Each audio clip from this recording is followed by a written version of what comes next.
My name's Hamish Purdy. I'm incredibly privileged to be here tonight. I'm Adam's oldest cousin, most important cousin, I would have to sort of say by my own. But there's been a huge bond between our family and the Doolan family. So we grew up sort of together.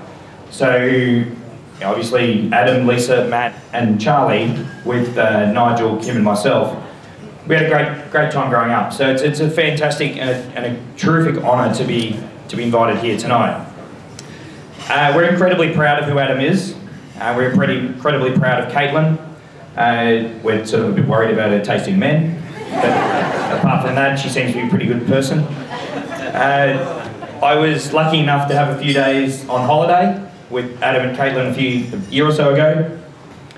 We managed to have, I think, 2 or 3 days in New York together. We had a situation where Adam made us walk, literally walk. I was pretty keen to get a cab, but Adam was happy to walk. I think he takes after his father. From one side of New York to another, in order to see a Geelong game in an Australian bar which subsequently was closed. So, poor organisation and a shit night out. So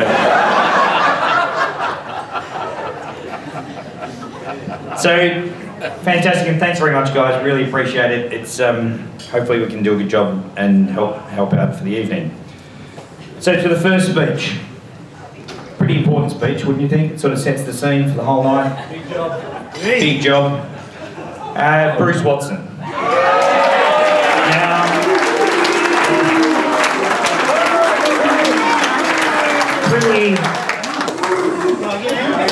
Pretty intimidating sort of bloke, from what I can tell. Not the sort of a guy you want to drop a catch off his bowling. Which, from what I can tell, Matty Doolan made a bit of an art of doing that. But intimidating sort of fellow around Rochester. Sort of a weird choice to go out with his daughter, I would say, Adam. Not a really great choice, but there was one story that Lisa recounted where it was one Christmas Eve. They went around to try and pick them up.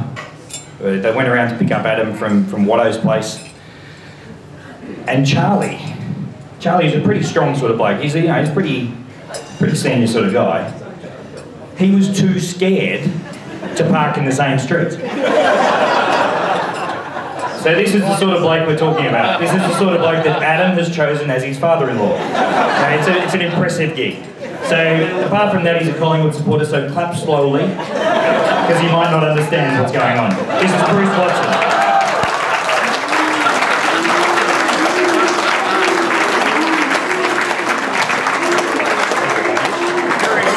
Thank you, Hamish. I'm just wondering now whether I should take actually my 2 front teeth out now.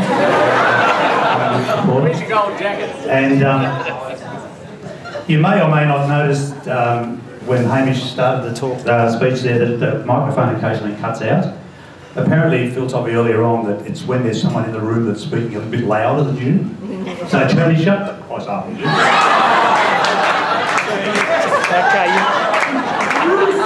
You might all...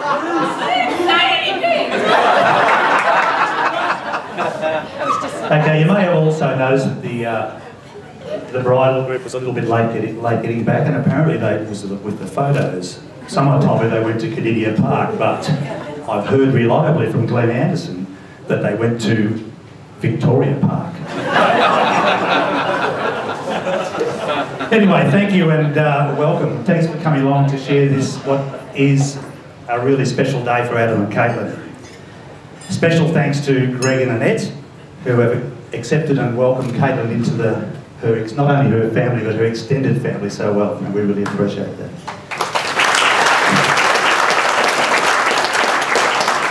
Right from the word go, this has been a partnership, and for that we are truly grateful between our families.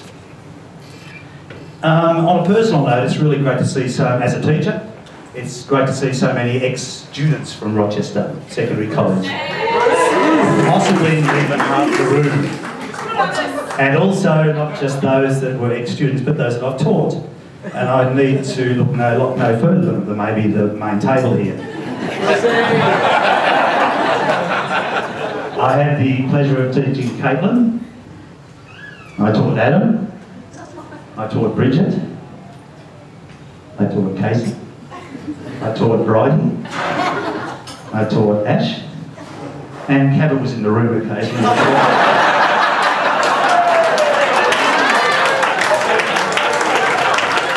Don't feel out of it, Laura. I never had the pleasure of teaching you, but I'm sure I taught you as much as I did Cabot.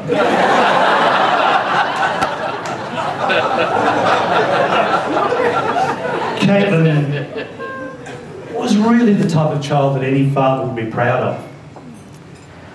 She's intelligent. As we've all seen, she's attractive. She's very good at sport. She's popular. Fun to be around. Just hang on a sec. Intelligent, attractive, good at sport, popular, fun to be around. Karen, are you sure she's mine?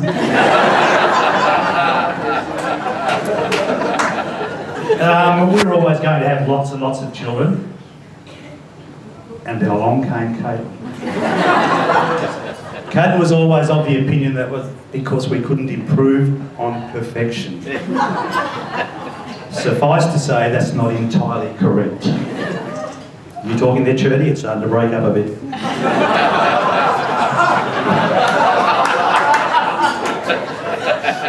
When Caitlin was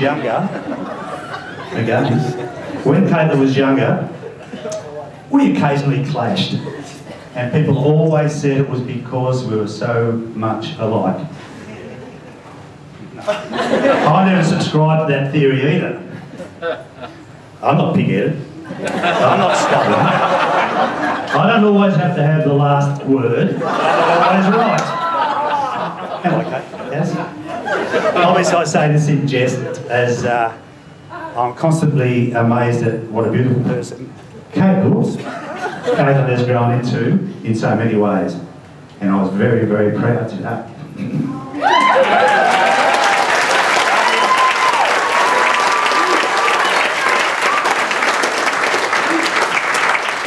Tricked you. Thought I was going to cry, didn't you? Now to young Adam. I am more than happy to welcome Adam into our family. I'm extremely comfortable with leaving Caitlin in your care. Adam's what I call a ripping young bloke. I can have a beer with him. He's a hard worker and he's done extremely well in his job. Most of all, he's a very caring and considerate young man.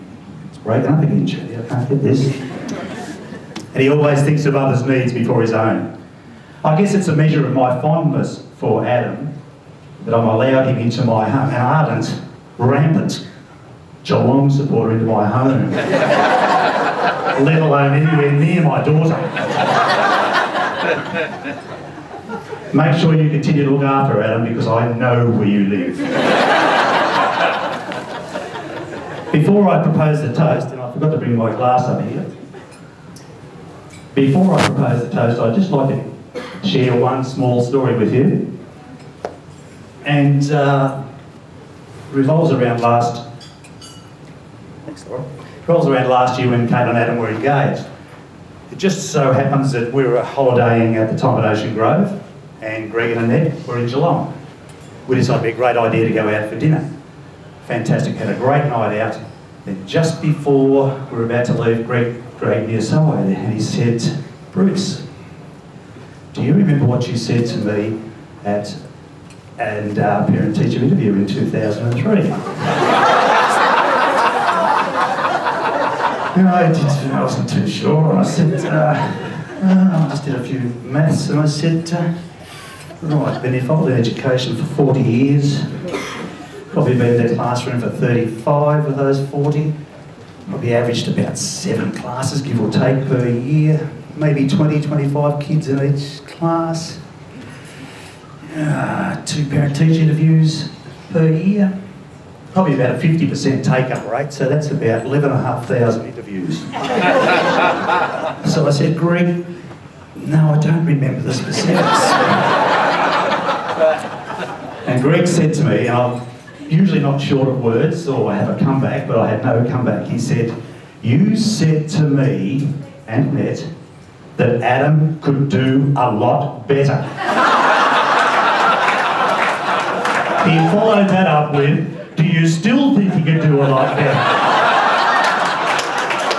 And nowhere to go. The obvious answer for both is no.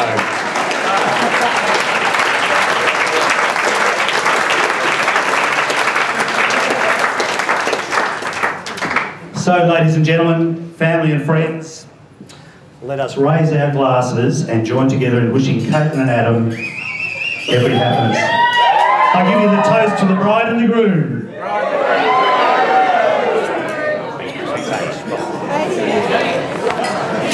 Right on, Grace. Oh, and Charlie.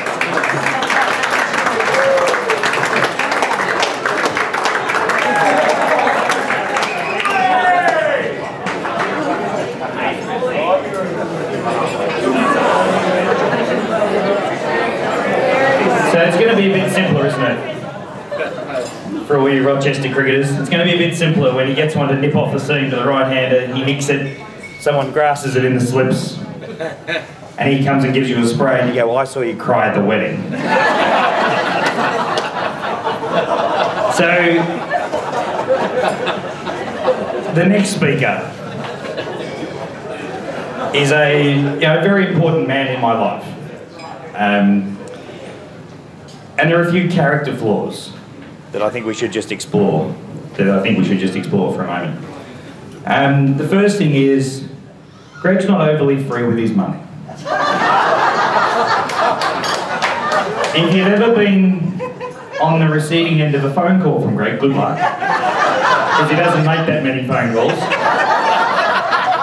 But if he does make a phone call, first of all, it's after 6 o'clock, because the STD shows it's cheaper after 6 o'clock. And the second thing is, it's usually pretty short. The only time of the year, though, that the calls get a little bit longer are in September. Because every now and again he wants a ticket to the footy. And so he rings me up and I'm sometimes able to find him a ticket to the footy. I think also other character flaws, when I was growing up, we'd have sort of cricket games out at the farm, and when I was batting, or when I was bowling and Greg was batting, the stumps would be the stumps, which is sort of the standard rules as far as I can understand. But when I was batting, the water tank would be the stumps. So, not really overly fair in terms of that. And I think the only other thing he's famous for is at one of the 21st, where he put all the beer in one side, and then he said, listen, we have seen a few snakes over there. So if you guys want to go and chance your arm, then good luck. One of the most wonderful men you'll ever meet, Greg Doolan.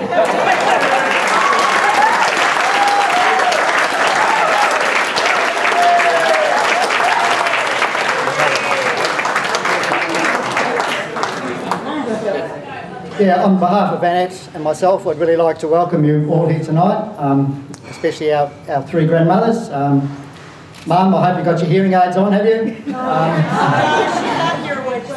Yeah, got your hearing aids on, Mum? Yeah, and it's Mum, Anna Christie, and of course Katie's grandma, Eileen.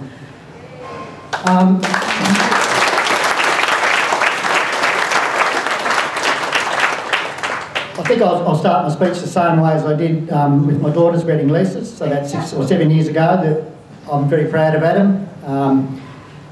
Pretty sure the next thing I said was, yeah, Bruce has already sort of stole my thunder a little bit. The next thing I said was she worked really hard at school. And I sort of knew that I perhaps couldn't say that about Adam tonight because I think Bruce would have other ideas. But no, Adam's he's been a wonderful son. He's as Bruce mentioned, he really cares about his family, and probably never more so evident than when I think he was about 15 and Matt and Lisa had already left home when I had the accident with my ear. And I had a couple of operations in August and the cows were calving, and Adam really had to step up and sort of do the job at home. At that stage, I thought I was going to make a dairy farmer out of him, but he started off with Bev at Banksia here in Kai, and unfortunately after he left, Banksia sort of never really fully recovered. He's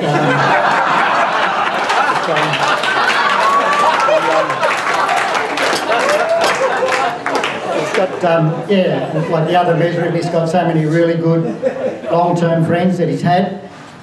And yeah, it's been great now that he's worked his way up a little bit in the finance world. I've been getting, as Hamish said, I'm careful with my money, and it's good to get free financial advice. And I just wished I'd listened to him a bit more about 12 months ago when I rang him up and gave him a serve about all the money I'd lost in the Westpac shares, which is the bank he works for. And he politely told me to send him down as much money as I could so he could buy more shares, and I didn't send enough, and the shares are doubled now. So yeah, so Caitlin, I'd like to officially welcome you to our family, even though you've sort of been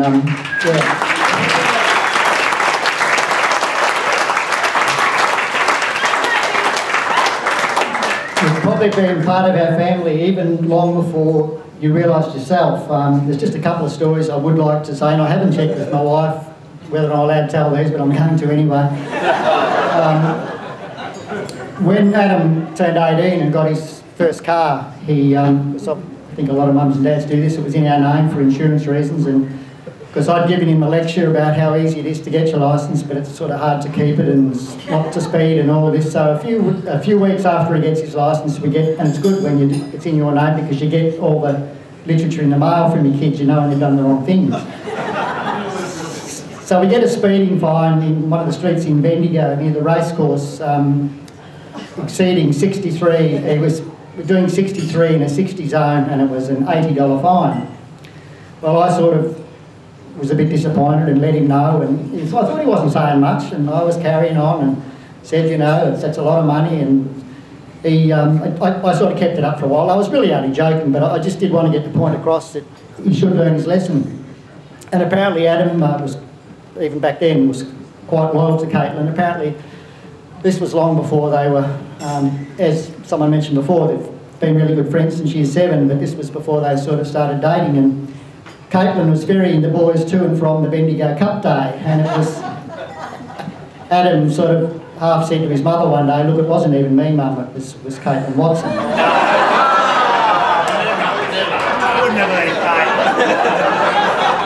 So I once again went crook, and as Hamish has mentioned, Bruce can be a little bit intimidating. So I was only joking, but I was carrying on as I do, and I said, this is not fair, I'm not paying this, I'm going to ring Bruce and tell him, and I probably would never have thought about doing it, Bruce, but anyway, I've decided not to worry about it. You don't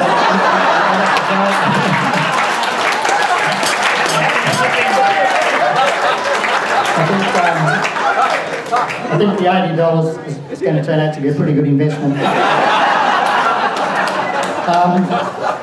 And yeah, so as I said, I was carrying on, and Annette's reply at the time was, just shut up and pay the fine. I really like that girl. And you never know, one day they might finish up together. And that is what she said.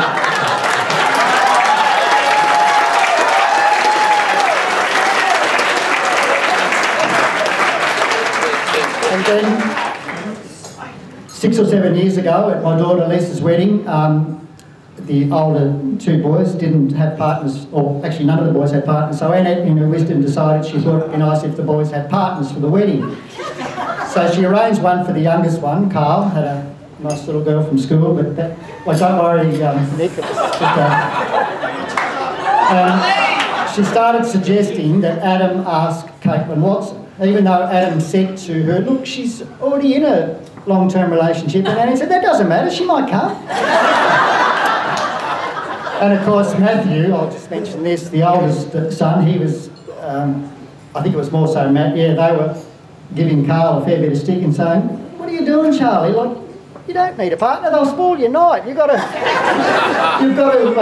look after them, and you know, you can't have a good night if you have a partner. So, Matt, would you please make sure you look after Kylie tonight?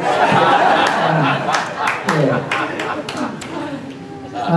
Yeah, so as I say, Caitlin, you've been in the family for a lot longer than you realise, and it's fantastic the way you make us feel so welcome when we come to Geelong, and you probably get a bit sick of us in the footy season, but yeah, we just couldn't believe our luck when you first met Adam and sort of insisted that he take you to Geelong to live, and not only Geelong, but it had to be close to Skill Stadium, which it was, but so I hope I wasn't sort of too forward at the time. We bought a new bed for ourselves and brought the old one down to their spare bedroom.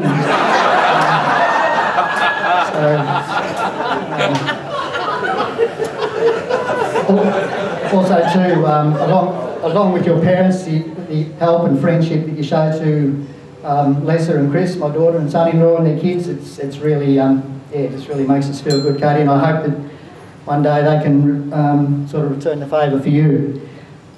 Yeah, I thought that I might have a chance of getting you, you know, to show a bit of love for the Cats, but yeah, I think I said to Bruce last night, we were having a few beers, and the point came last year when at the MCG, 80,000 people, and Tomahawk kicked that goal after the siren, and Katie was sitting next to me, and I've only got hearing in one ear, so I didn't hear the siren, and I could see Matt and Adam jumping and kissing and cuddling and showing. I said to Katie, what are they doing? And she said, the siren's gone.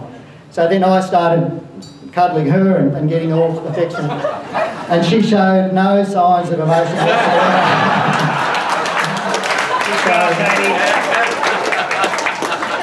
So I knew at that point that I was wasting my time. Yeah. And I promise you, Katie, yeah, if you and Adam are lucky enough to have children, that I won't interfere with what football team they choose, or at least I won't do it in front of you or any of your family. To Bruce and Karen and Ashley, yeah, it's just, as Bruce said before, we've been to parent-teacher interviews, and we've yeah, been working at the footy club together for a long time, and it's just fantastic, and a lot of your family are our friends, Alan and Judy here, and I guess it means I've got to be well behaved now that we're related, Jude, around Judy. Yeah, so it's just great to be associated with you, Karen. We've sort of come to the footy together and work, and also to Ash, yeah, it's, I think I was lucky enough to be president of the under-12s, and your mum was my secretary when you first started playing footy, and yeah, watched you grow up, and just it gave me such a great thrill a couple of times to watch you play Telstra down there. Those couple of years you had at North, and it was just fantastic. And then to come back to Rochi, just love watching you play, and all your cousins over the years. It's just been fantastic.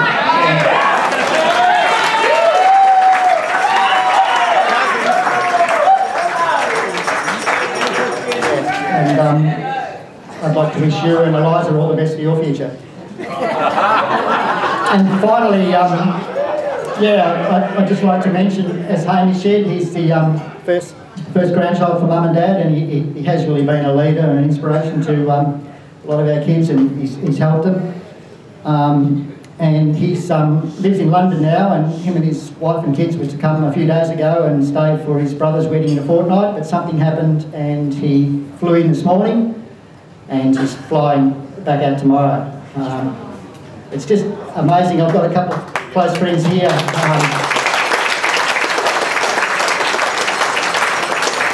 got a couple of close friends here who seem to find their way out to my place quite often for free beer, but Hamish, like for him to do that just because I'm helping to pay for some of the beers.